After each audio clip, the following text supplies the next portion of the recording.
Working Man Investor, today's video, how the Cantillon Effect is wreaking havoc in the United States economy. So today I'm going to read a little bit of an article called How Much an American-Made iPod Would Cost. And I'm going to tie this along with our current problems we're having in the bond market with raising interest rates, especially on the 10-year Treasury and the 30-year Treasury. I'm going to tie all this into tariffs and the Cantillon Effect and explain why I don't believe that warehouse jobs and manufacturing jobs are coming back to the United States in mass. And also I'm going to break down the other part of the Cantillon Effect, which talks about new money coming into the economy through a gold or silver mine. I'm going to talk about it through treasury rates and why the raising treasury rates matter so much. So this is a little bit dated. It was written back in April. I just pulled it off of CNBC. It was just put back up a few days ago as Trump has announced a 25% tariff on all Apple phones not made in the United States. And then I'm going to read a little bit from this article. And again, like I said, I'm going to compare it to the Cantillon Effect. So the White House on Tuesday, President Donald Trump said that he believes that the U.S. has the workforce and the resources in the United States to make an Apple iPhone in this country. CEO Tim Cook and others from the tech sector pretty much do disagree. Some of the things that this article states here is the 16 Pro, which is currently priced at about $1,200, would increase by 25% based off of labor cost alone. And they believe that an actual iPhone 100% produced in the United States would cost about $3,500 compared to the $1,200 now. Again, as I'll get into here, that is predominantly from the cost of our labor. So Apple designs its products in California, but they are made by contract manufacturers such as Foxconn, which is their top supplier. It says even if Apple spent heavily to get Foxconn and other partners to agree to build some iPhones within the United States, it would take years to construct the plants and install the machinery, and there's no guarantee that the American trade policy wouldn't change by the time it was built. This is the problem with tariffs. In theory, you want to start building the manufacturing here before you start tariffing, so you don't jack the price up on your citizens. And then when you hit the countries of the tariff, you're ready to start producing here. The drawback is it's going to cost several billion to do that. We really don't have the workforce to do it. And when you're asking Apple to spend all this money, it just doesn't make much sense. Tech companies have to continue to innovate to stay on top because there's somebody else in the world that wants their top spot. So, and then when it talks about how the trade policy might change, to me, that's key. What's a better use of money? To invest tens of billions into building manufacturings here in America, where you now are going to sell your iPhone for $3,500 as compared to sell it to the American consumer for $1,200 when you bring it from China, or just spend whatever it takes. It'll be a lot less, say, $1 billion or so on lobbying the politicians that are going to come in here and not give you a tariff. What's the better business sense? I think it's to lobby and go against any politician that wants to tariff you. So it just goes on. The bigger issue with the U.S. iPhone is that the U.S. doesn't have the same workforce as China. I think that's irrelevant. This goes on just to break down. I don't think, like we see on TV, where they're all dressed in the PPE and the masks, they're putting little screws into iPhones in China. I think if they were to spend tens of billions of dollars on a plant here in the United States, and this goes for any plant being built in this country, from scratch, from new, is going to be automated as much as possible because it's going to be expensive to build either way. So you might as well automate it as much as you can. So you have robots and AI doing it, and you don't have any more overhead. You don't have to pay them vacation, maternity leave, benefits, 401k. And I don't want to sound insensitive in this video and that I'm saying that you guys don't deserve jobs. We all deserve jobs and a right to make a living. I'm just speaking strictly from an economic and business sense. And it just goes on to talk about how Foxconn has a lot of complaints, the way that they treat their workers in China. That wouldn't fly here in the United States. Then it goes on, and this is the key, and this goes back to the Cantillon Effect.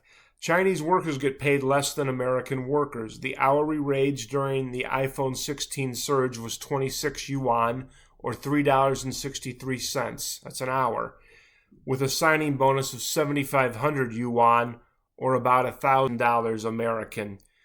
Compare that to California, where the minimum wage is $16.50, and furthermore, even if it did the federal minimum wage, this is about a 7.25. That's still twice as much as they're paying the Chinese worker. And the Chinese worker doesn't have matching 401ks and things like that either that we do. They don't have the benefits package that the American worker has that makes us more expensive. And this is a point I really want to make now. Say we start manufacturing iPhones in this country, all right, and it's cost $3,500 to manufacture. In order to bring manufacturing back in waves, we need the foreign buyer. What I mean by that is you can't just manufacture expensive phones here and sell it to the American consumer. You need to be able to sell it to the foreign buyer. So the product needs to be manufactured here and sold in Europe, in Mexico, in Canada, in China, places like that. The foreign buyer, that's where you get a big manufacturing boom. That's where you open more plants, add more shifts, pay overtime, hire all these people. You have the whole global economy to sell to.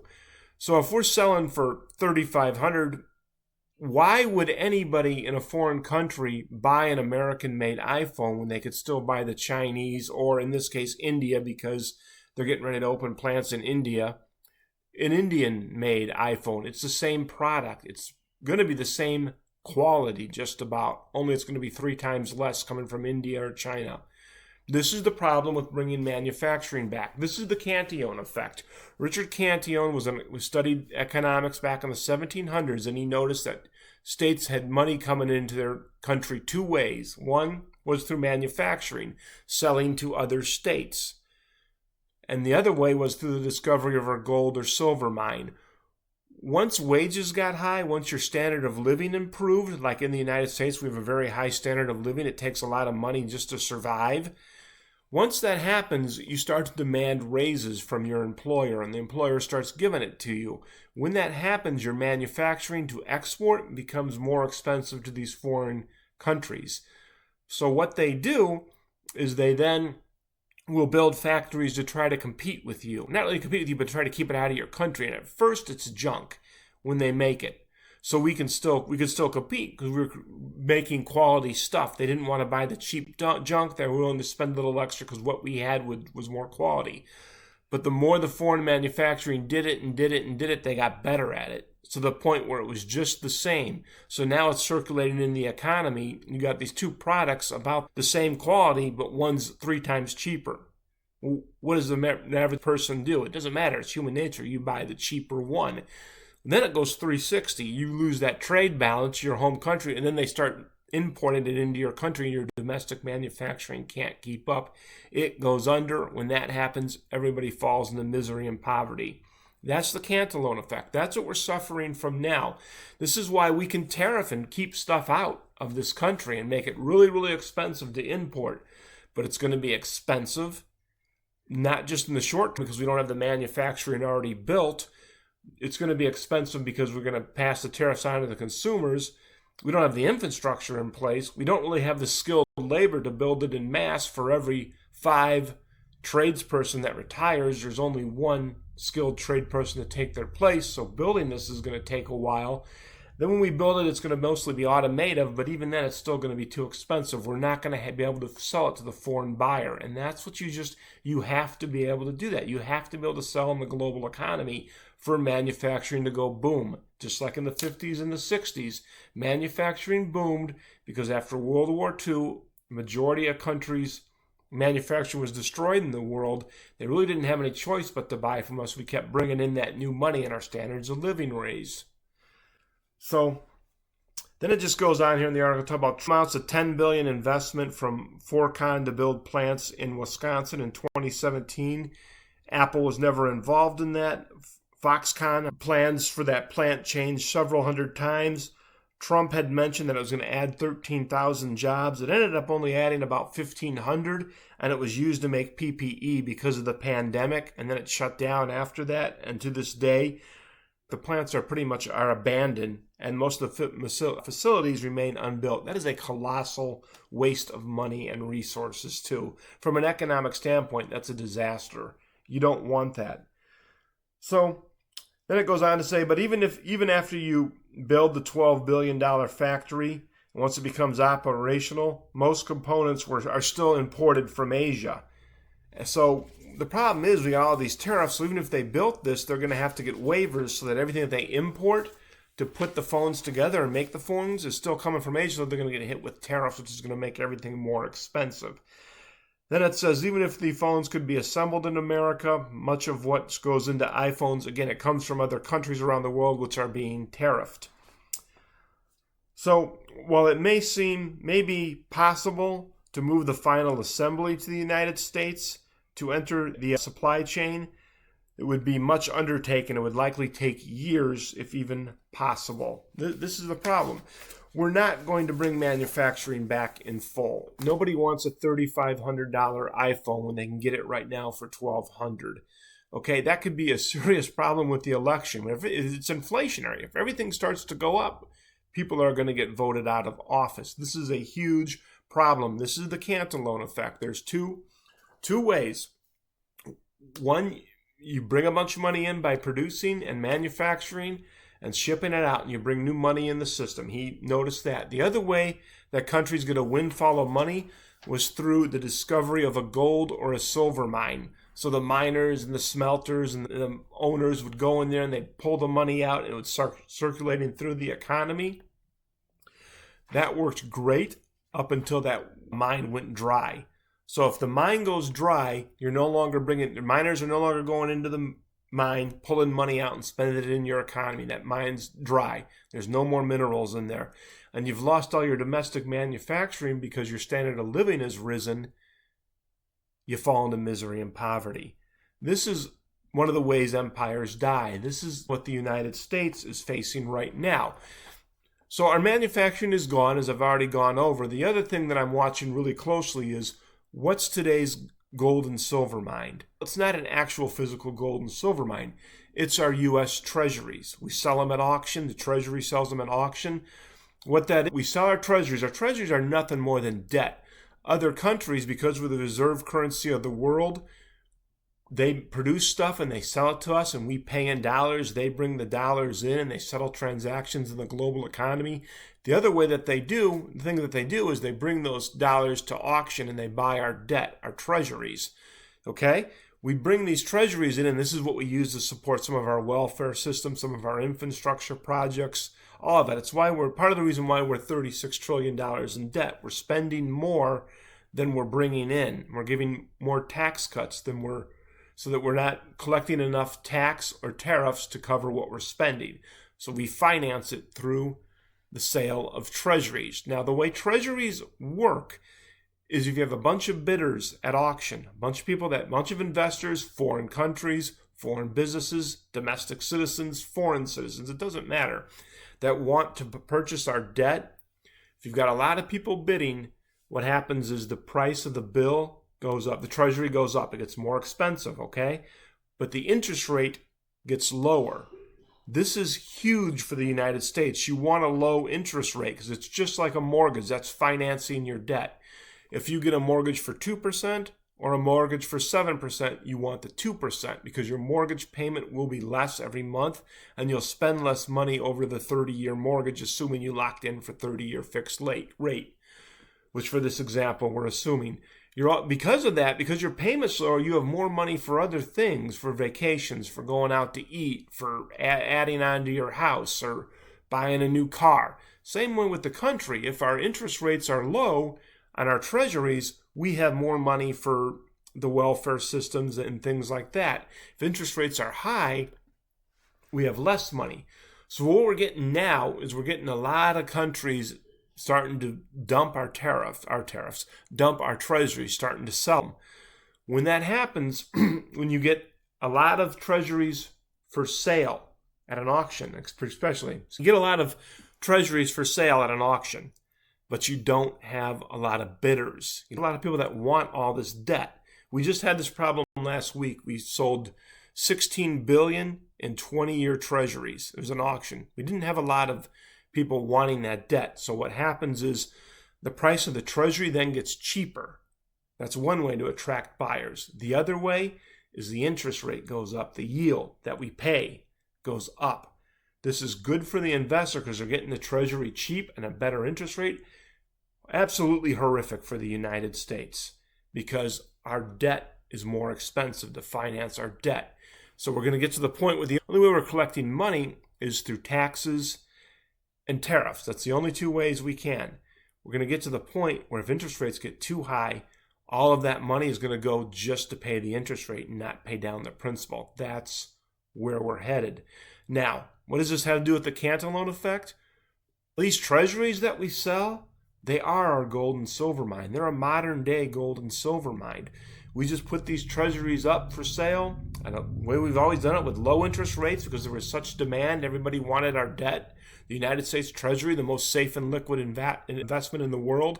So we had money just pouring into our system. We put $16 billion auction up at a 20-year treasury and sell it with ease at low interest rates for years, for decades. That's all new money coming into the system. Just picture that as like a gold or silver mine.